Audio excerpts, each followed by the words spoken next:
Go outside and eat together with the dogs because that is where you belong. The kitchen table wasn't for someone like you. Yes, ma'am. She cooked the food. She scrubbed the floor. She pressed the blouse. And now she eats outside with the dogs. Because the woman standing in that kitchen, sipping her coffee, watching through the glass. She decided without guilt, without hesitation, without a single breath of consideration, that the kitchen table wasn't for someone like her. The woman outside doesn't cry. She doesn't shake. She bows her head and prays.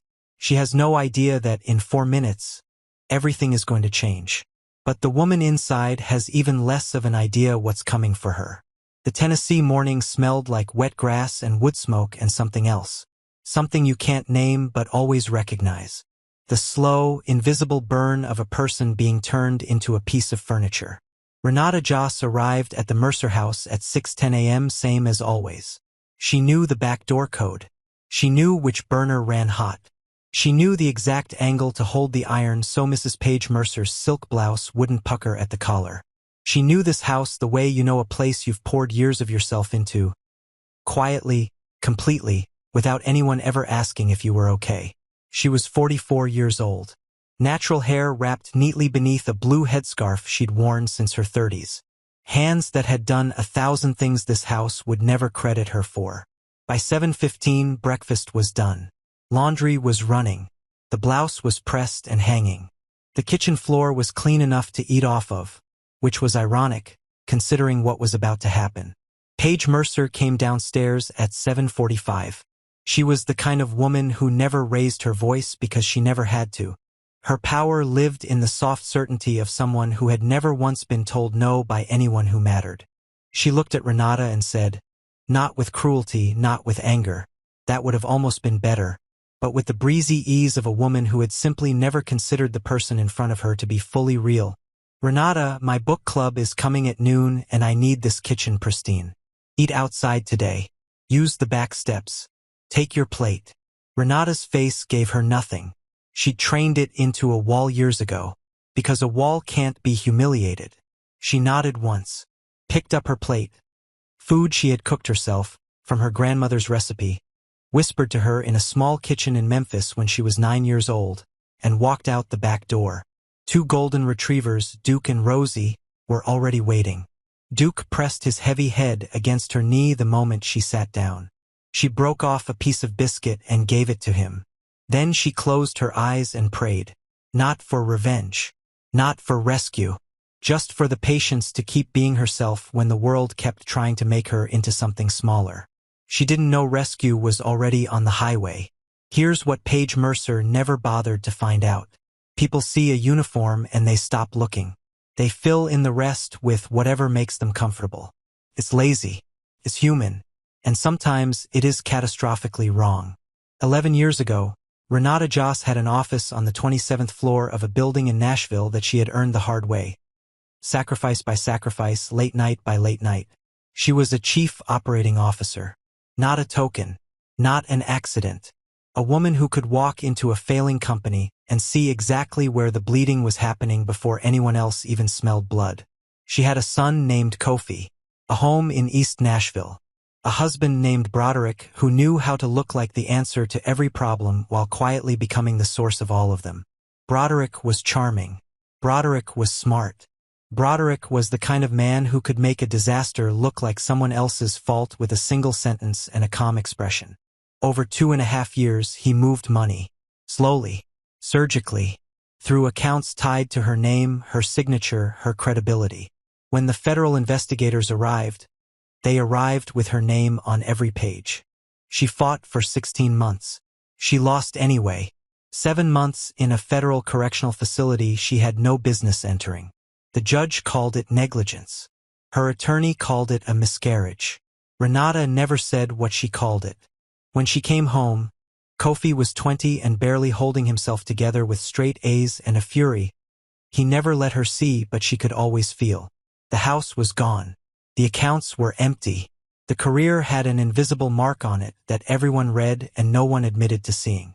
So you take the work that's available. But Renata had not stopped.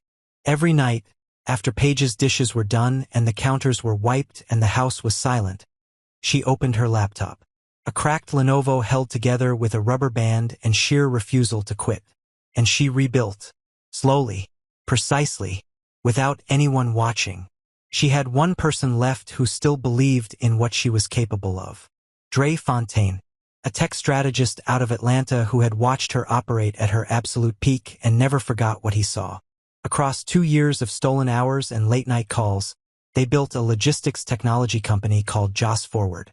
Real software, real clients, real patents, and 5 weeks ago a real offer. She heard it before she saw it. A sound like controlled authority. Low and smooth and completely unbothered. The kind of engine that doesn't apologize for existing. Duke's ears went stiff. Rosie walked to the fence and stood there with her tail moving slow like a flag. Renata looked up from her plate. A black G-Wagon rolled through the Mercer property's front gate the way inevitability arrives. Not fast, just certain. Through the kitchen window she could see Paige appearing at the front door, straightening her posture, adjusting her face into the expression she kept for people who mattered. She thought it was the book club arriving early. The G-Wagon stopped. The door opened. Kofi Joss stepped out. 23 years old. 6 feet even. Wearing a fitted charcoal blazer over a white shirt, natural hair shaped clean, carrying himself like someone who had been planning this moment and dressed for it specifically. He was not here for pleasantries. He was here for one reason. Her son, Kofi, the little boy who used to sit on the kitchen counter and watch her cook. The teenager who drove 4 hours every single month to visit her at that facility without missing once. The young man who had taken every ounce of his pain and turned it into something she could be proud of. He was standing in this driveway. He walked around to the passenger side and opened the door for the man who stepped out next. Dre Fontaine, 58 years old. Gray at the temples. Navy suit. A watch that caught the Tennessee light and held it without trying. He looked at Paige Mercer, calm, completely unbothered, the way a man looks at something he has already assessed and moved on from, and said, "Good morning. We're here to see Renata Joss. I believe she works here." That sentence landed in the driveway like a stone in still water. Paige blinked. Her smile flickered the way a light flickers right before a circuit fails. "You mean?" she started. "The housekeeper." Kofi looked at her. 2 words. Clean and final, like a door closing on everything that came before it. "My mother." Renata heard her son's voice and stood slowly. Not from weakness. From intention. She stood the way she did everything now, with the hard-earned certainty that she would never again rush herself for anyone else's comfort. She smoothed her apron, set her plate on the step, looked at Duke and Rosie one last time. They looked back at her with those warm, uncomplicated eyes. The only creatures on this property who had ever seen her as she actually was. She walked around the side of the house. When Kofi saw her, something moved across his face. Not surprise, not relief. It was the look of a son who had driven 6 hours for one specific reason, and the reason was standing right in front of him. Dre stepped forward. "Renata." His voice was steady. "The acquisition closed at 9 this morning. Final number came in at 88 million. Your 32% stake is clean, liquid, and transfers in 72 hours. He paused. "It's done. $28,160,000. In a driveway in Tennessee on a Wednesday morning. While the woman who built it was standing in an apron she didn't have to wear anymore. Paige Mercer, whose family money came from land and inheritance and the particular ease of people who had never once needed to be extraordinary, made a sound. Not quite a word. Not quite a breath. Something in between. Something she had never made before and had no name for. Renata looked at Dre. She looked at her son. And then, and this is the part that people would talk about for years, she looked at Paige. Not with triumph. Not with cruelty. With something far more devastating than either of those things. She looked at her the way you look at a chapter of your life that you are finally, completely, mercifully finished reading. Recognition. Closure. Peace.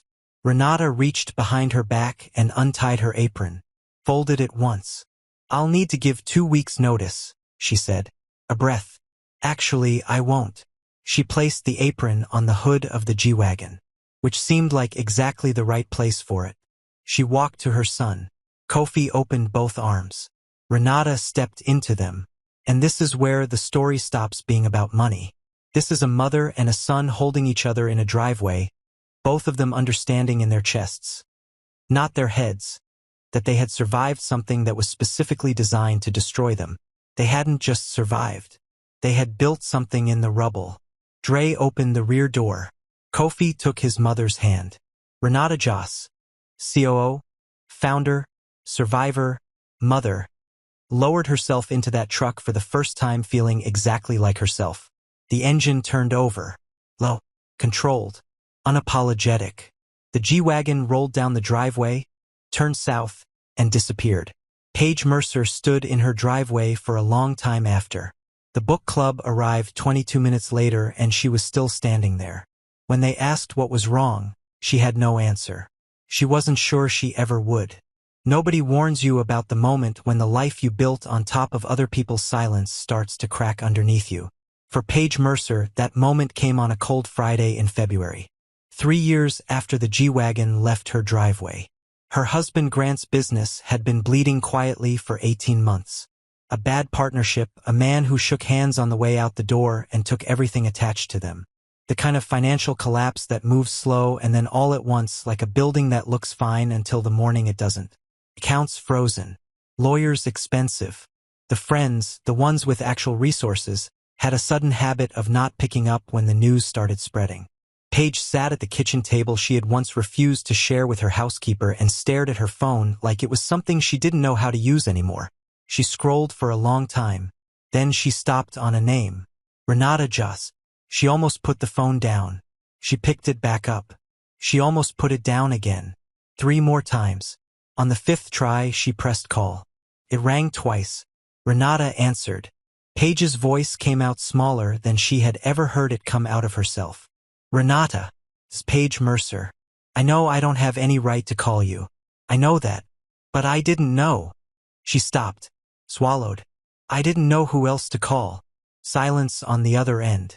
Not cold, not cruel, just still. And then Renata said, tell me what you need. She didn't say, after everything you did to me. She didn't say, do you remember the back porch steps? She didn't say, I ate with your dogs. She just said, tell me what you need. And she meant every word of it. Over the next 5 weeks, Renata connected Grant to 2 of the most respected financial restructuring attorneys in Tennessee. People in her network, people who owed her nothing, who helped because she asked.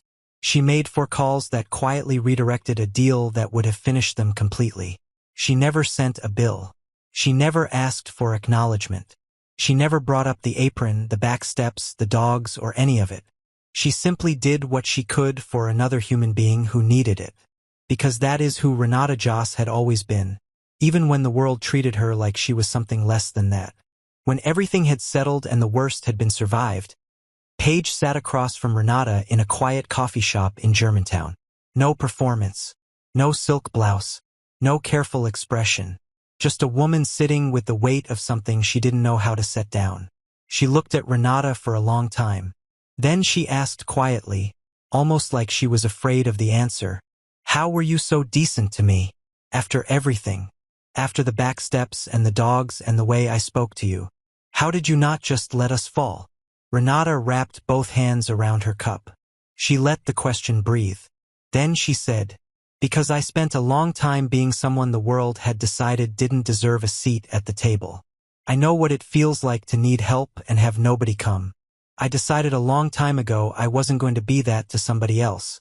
Not even someone who had been exactly that to me. She looked at Paige. Steady. Clear. What you did was wrong, Paige. I'm not going to tell you it wasn't. You looked at me and saw less than I was. That hurt. It still does. But I don't get to decide your worth the way you decided mine. That's not a grace I'm giving you. That's a standard I'm holding for myself. A pause. I helped you because helping you was the right thing to do. Not because you deserved it. Because I did. Paige didn't say anything for a long time. When she finally looked up, her eyes were full. Not just with gratitude, with something harder than that. Something more permanent. The kind of reckoning that doesn't come from punishment. The kind that only comes from being forgiven when you already know you shouldn't be. Renata just lost everything. Her career, her home, her freedom. She ate on a back porch step with two golden retrievers while a woman who benefited from her work every single day couldn't find the basic decency to offer her a seat at a table she had cleaned with her own hands. And when that same woman came back broken, Renata showed up. Not because Paige earned it. Not because anyone was watching. But because Renata had decided somewhere in the quiet of those back steps that her character was not going to be written by how other people treated her. That is not weakness. That is the most powerful thing a person can choose to be. There is someone in your life right now. Maybe someone you overlook. Maybe someone whose name you don't always remember. Maybe someone whose dignity you've quietly borrowed without giving anything back. See them before something has to pull up to their driveway to remind you who they always were. Because the world doesn't just need more people who succeed. It needs more people who, even after everything, still choose to show up.